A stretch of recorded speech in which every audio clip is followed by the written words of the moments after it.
अभ्यास 1। उपाध्यक्ष महोदय, आप जानते हैं कि इस विधेयक पर आजकल जो बहस हुई है, उसमें हमने पूरा विरोध किया है और इस संबंध में अपने तर्क पेश किए हैं। सरकार ने हमारे किसी भी सुझाव को स्वीकार करने से इनकार कर दिया है। जहाँ तक इस कानून को अमल में लाने का संबंध है, केंद्रीय सरकार पूरे तौर पर राज्य सरकारों पर निर्भर है। मंत्री महोदय ने कहा है कि कई सूबों ने इस बारे में सहयोग देने का आश्वासन दिया है।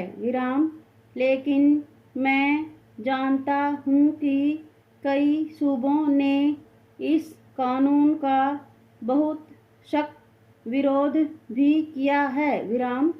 उनका कहना है कि केंद्रीय सरकार को किसी भी तरह सहकारी क्षेत्र की संस्थाओं के संबंध में अपने अधिकार को प्रयोग करने का प्रयास नहीं करना चाहिए।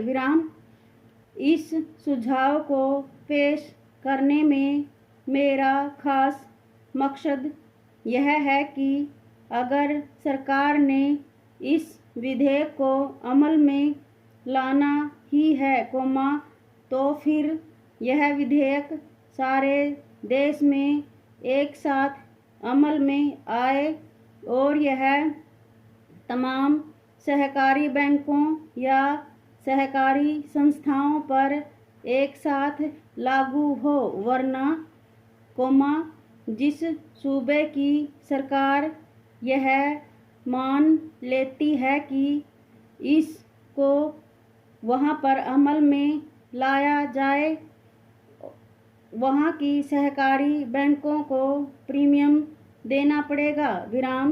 इसका परिणाम यह होगा कि यह नया बोझ उस सूबे के बैंकों पर नहीं पड़ेगा, जिसकी सरकार इस विधेयक को मानने से इनकार करती है।